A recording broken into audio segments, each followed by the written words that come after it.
Well, good day. And joining me today is Susie Kundrat, and we are going to be talking about the world of wellness. She is a health and wellness innovator, author of the book Eat, Move, Groove. And let's jump into it. Susie, welcome. Thank you so much, Dean. I'm really happy to be here with you today.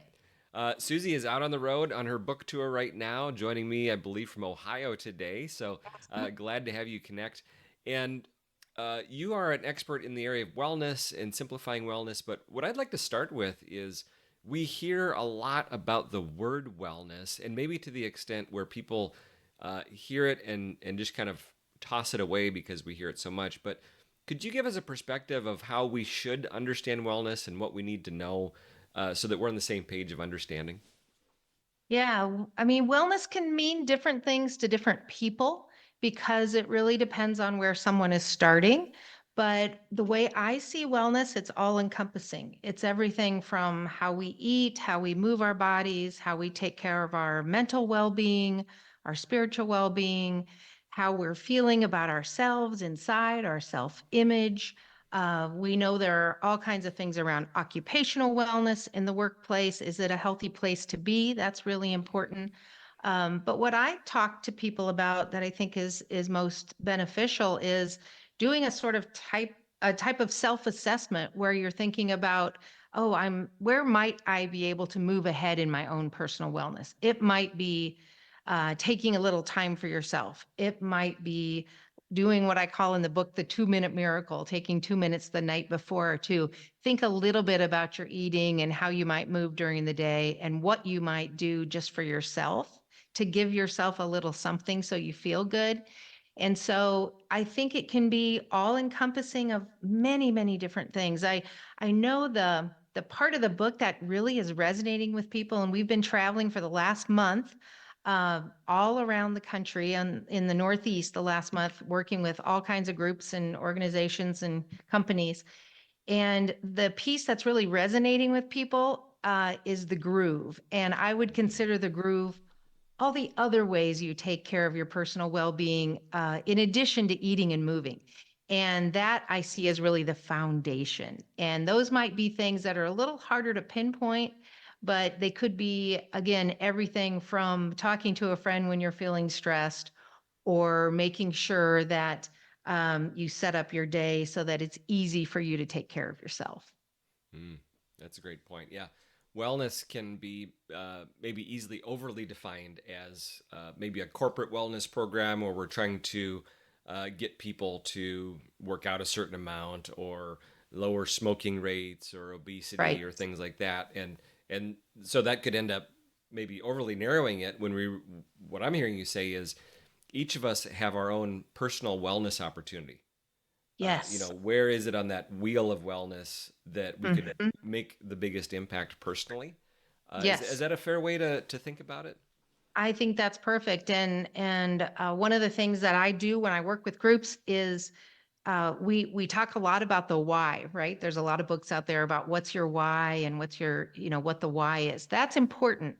But I focus a little bit more on what's your how. In other words, you might have reasons, let's say high cholesterol or hypertension or just wanting to lose some weight, whatever it might be. That might be your why. But I believe both as a professor, an instructor, and a speaker, people forget about the how. The how is, how am I going to put that into place in a way that works for me? What can I do at work? What can I do at home? What can I do in my personal life to make it easier to perhaps piggyback things that I'm already doing to boost my own well being? And so to me, the why is important, but the how is even more important. That's a really key point because um, I don't think anybody that's, let's say, out of shape or not eating well is saying that I'm intentionally overweight, out of Right. shape, or unhealthy. It Mm-hmm. is something that has occurred with some Yes. of maybe not recognizing how are the things that I'm doing on a daily basis getting me here. And I can say I want to be healthier, but if I don't get to that step of what am I going to make those small changes to move Right. that direction, then Right. it's just an intention, it's not an action. Right. And intention is important. Assessment of your own situation is important. The intent is important. And a big reason I wrote the book and a big reason I'm out talking with people about this and training folks is because I believed there was a real gap with there was a bridge that was needed between the intention and starting something that would be simple enough to do and understand that people could go back to it every day and feel good about it and positive about it. And I really believed I was teaching all this stuff at the University of Wisconsin-Milwaukee. And I really believed that there was this huge gap and we needed a bridge. And so that's where Eat, Move, Groove came about. The idea that if I can help build that bridge so people who do want to make some changes, but maybe don't feel they have the time, don't feel they have the money, don't feel they understand what to do, can build into this program of Eat, Move, Groove in a simple way. I developed a simple philosophy around the idea of 2211 that people can remember, they can do, they can go back to every day. And I think it's what it's doing is it's allowing people to take action. And that's what's different Mm. from the many books and the many programs and resources that are out there. Well, it can be very overwhelming. There's so much. If you go on social media, you go on YouTube, you go wherever. There's so much. It's like a landmine of inevitably I'm doing everything wrong, right? Every time I Yes. open that stuff up, and Mhm. it that can just be really taxing. So for you to be able to say, I'm bringing a simplicity Yes. to the approach to wellness seems very attractive. And when we think about organizations, whether it's a nonprofit organization, it's a corporation, we have hundreds Mhm. or thousands of employees, and we have a desire, let's say, as a corporation, to have a healthy workplace, and that can mean lots of Right. things, right? Psychological health, physical health.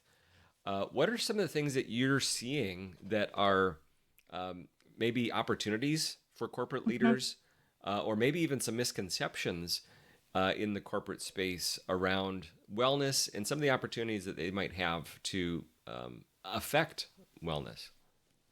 Well, I think one of the things that's really important is for our workforce to be empowered, to feel empowered that they can do something about their own health and well being. So that's number one. When people feel empowered, they feel more positive. When they feel more positive, they feel more positive about themselves and their workplace. And so that can affect decrease absenteeism, that can increase productivity. So we have to really stop and develop programming that people can actually do and they can actually feel empowered to do. So that's where a lot of what I talk about is from science to simple, meaning we have all this research, we have all this data. We know that if we move more, if we eat more fruits and vegetables, if we take care of our well being, we know we're going to be healthier. We know we can decrease disease risk and increase our health span. And that's one thing I talk a lot about. It's not just getting older, it's getting older and being vibrant, a vibrancy about that.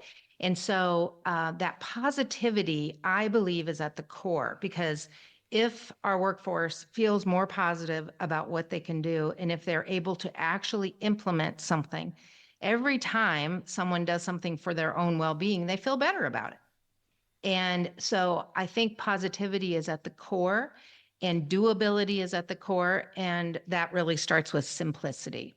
And so if people are looking to make sure their workforce is healthy, make sure their workforce is vibrant, and they're able to increase productivity, that really starts at the core of each individual. And so that's what I'm doing is bringing a simplicity to that so people can say, hey, I understand this. I feel good about this. I can do this. And I have the resources that are helping me do this. And even, I got my book right here, but even the positivity and the brightness of this, people love because Mm, it's an openness. mm. And there is, like you said, so much out there that is negative and perhaps restrictive around what people say we should be doing with our wellness. And I'm backing up against that and saying, no, it doesn't have to be that way. Let's see that book again. Bring it right in front of right here. Speaking. Oh yeah, there we go. That's cool. It's such a Yes. Energetic, Yes. inviting cover. It's beautiful. Congratulations on that. It's so Yes, cool. thank you. And we do have our bikes on the back of our camper as we're going around the country. So we are biking. We just biked in Montreal a few days ago, believe it or not, and it was fabulous. So we Please, have please tell me that you have oranges uh, in the middle of your wheels on your bikes because that would be amazing. well, not exactly, Not but yet, not yet. we That's step certainly, two. yeah, we can work with that. But being, biking is a positive thing. And one thing I like about biking is that you can modify bikes in all kinds of ways. So it's quite accessible. The other piece of my program is the accessibility piece. I also know that a lot of people perhaps feel that they don't have an invitation to wellness for themselves for whatever reason. Maybe they feel like they just don't understand it or can't do it or something, or have had a bad experience. So, the fun and the accessible part of it is really important to me too. Could we visit this corporate environment a bit? As employees at a company, we spend Hmm. a large amount of our waking hours there, and that's a big influence on our health and Yes. wellness. Could you give me a picture of maybe some well-intended but not effective things that companies might be doing around wellness, and then contrast that with some maybe wins or approaches that are simple and being successful in that environment? Yes. Well, I'll start with a controversial one, and that is weight loss programs. So sometimes we'll see weight loss programs that are challenges, maybe 4-week challenges or 6-week challenges, something like that. Now, I think the intention is good, because many of us certainly for to have some weight loss might be helpful for some reasons. However, these types of short-term losses of weight, if they do happen, really don't equate to a lot of overall health and well-being. What does is focusing less on the weight and more on the behaviors. So I'll give you Mm, an example. Let's say, for example, if someone is just looking at weight, they may not be um, as willing to change behaviors around eating, for example. They're just really focused on, I'm going to cut down for now, I'm going to make this challenge, and then whatever happens after that happens. But if you develop a program, and I mentioned that 2211, my 2211 program that's simple starts out with a 22, 2 cups of produce and at least 2 ounces of protein, because we know it's not only about weight loss, it's about boosting natural antioxidants. It's about feeling better. It's about getting more fiber. And just eating more produce is one thing over the long haul. If we can keep it up, totally lowers our risk of disease. So produce and protein are at the core of my program. Now, if we're also focused on protein, we're focused on maintaining lean body mass or our muscle mass. That's a key with my program. If we feel stronger, if we feel better, if we can exercise better because our muscles are stronger, our bones are stronger, then we're more apt to maintain activity. So that's an example of saying, let's implement a program like 2211 that people can do every day because it's so easy. And we see these long-term benefits as opposed to short-term that might just be weight loss. mm. So I talk about weight being one of your whys. It could be one of your whys. I wouldn't put it so far up because sometimes focusing on weight gets in the way of total well-being. Mm, And yeah. as a dietitian, I mean, I've worked with clients for 35 years. I've taught students for 25 of those years. There are things that can get in the way, and I think weight is one of them. I also think people feeling like they have to work out really hard or go to a gym or it's not worth doing anything, that can get in the way. That's really not the case. We can do things during the day. We can do 2 or 3 or 4 minute breaks, and I talk a lot about that in the move part. So I'm really focused on what you can do for today, but also what you can do every day so you can keep it up. That's really the goal. Yeah, adjusting our kind of everyday environment. It sounds like weight. We can think of that as a lagging indicator. It's an Uh-huh. outcome of some of these other things. So let's Yes. focus on some of the inputs. And I just thought about a fellow I met a few years ago. We were having coffee, and he was telling me his story. And he said, and he was a fit young guy, He said that he Mhm. had just lost 100 pounds. I said, "But that's amazing." I said, Yeah. "How'd you do that?" And he said, "I love gaming." He says, "I'm a gamer."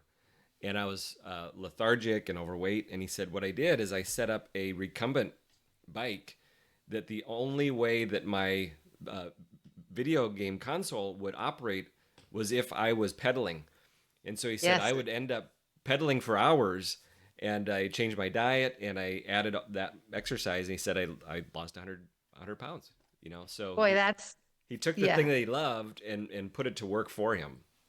That is fantastic. I love that. I love that. And it makes so much sense. It makes so much sense. Again, I mentioned earlier piggybacking. If there's something you're already doing or something you already like to do, what other behavior can you put into that and piggyback it? And that's a perfect example of that.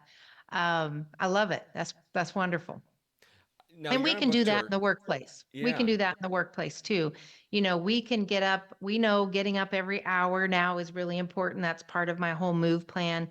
So when you get up, even 2 minutes of something that might be as simple as a three-part strength routine for 2 minutes, and you do that 5 times a day or 6 times a day, well, you get your 11 minutes of strength. The other piece of the 20 to 11 in my plan is at least 22 minutes of purposeful movement where we get our heart rate up and 11 minutes of strength stretching or stability. Now, there are simple ways to put that in, and it's a matter of piggybacking that. Every time you get up and go to the bathroom, you're also going to do this, or there's easy ways to do it. And particularly with the strength component, because only about 10% of our population is getting that strength. And Mm-hmm. the strength and Mm-hmm. stability part is what keeps our body going. And it's what we feel when we do it. And so I'm excited about the opportunity to help people feel better and therefore be healthier. And certainly that equates to boosting productivity in the workplace and having healthier, happier employees, which we know is so critical for retention. Yeah, it could be just little decisions like maybe I decide to park further away from the office, and Right. that naturally gives me my walk, and Yes. so being creative about it. I'm curious on a personal level here. You're on a book tour. You're on the road. Um, how do you eat healthy when you're out on the road? This is a challenge that I run into. When Mhm. I'm traveling on engagements, it's really difficult. Yes. I try to eat very simply at home, uh, Mhm.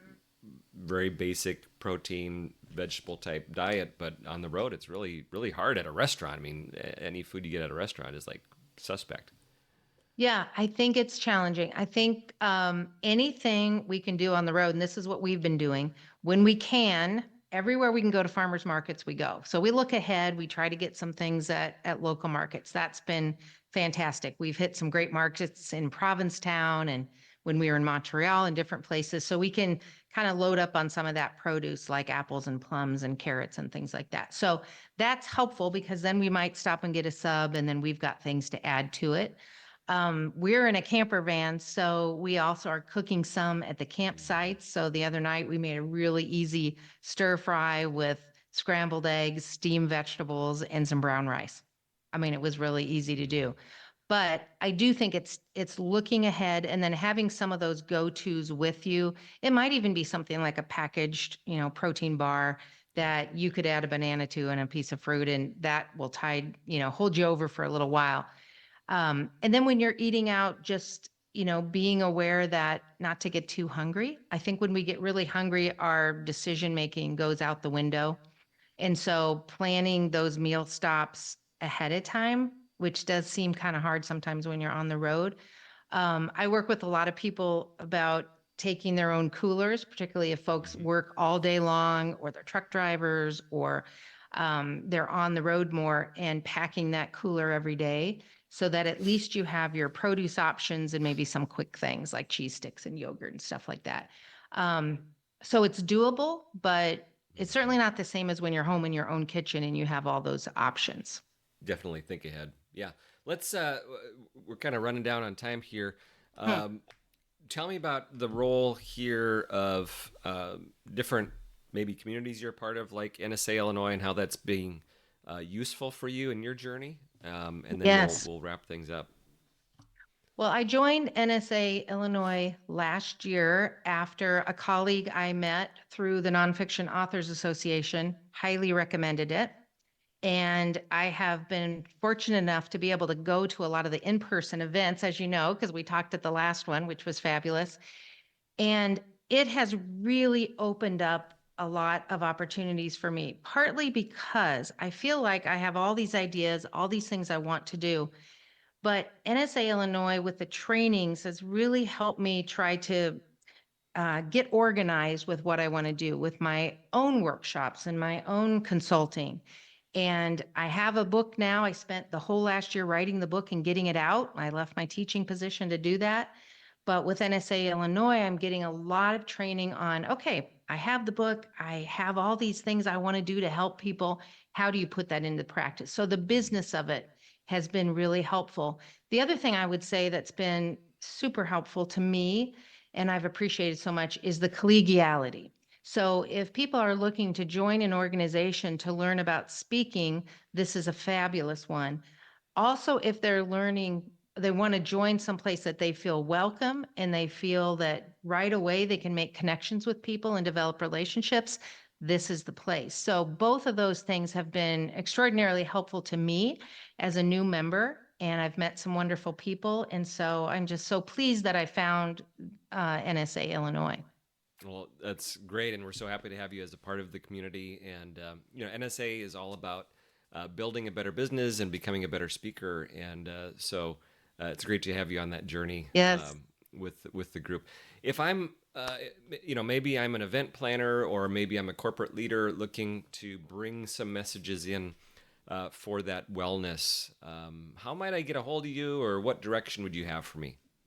Yes, well, my website is eatmovegroove.com. So there's a media piece there. You can just go ahead and pull down the media page and see information, see what I've been doing. We've been getting a lot of media when we've been on the road, so it's been fun to add more to that too. So that's a great place. You can find me on social media at Eat Move Groove. That's another place, and also on YouTube with Eat Move Groove. But through my website's a great way to do that. And yeah, I'd love to talk with folks who are interested in not only short-term wellness for their organizations or their corporations, but long-term health and well-being of their employees. And I think we're really making a difference there. We're really moving in that direction, and it's been wonderful to see.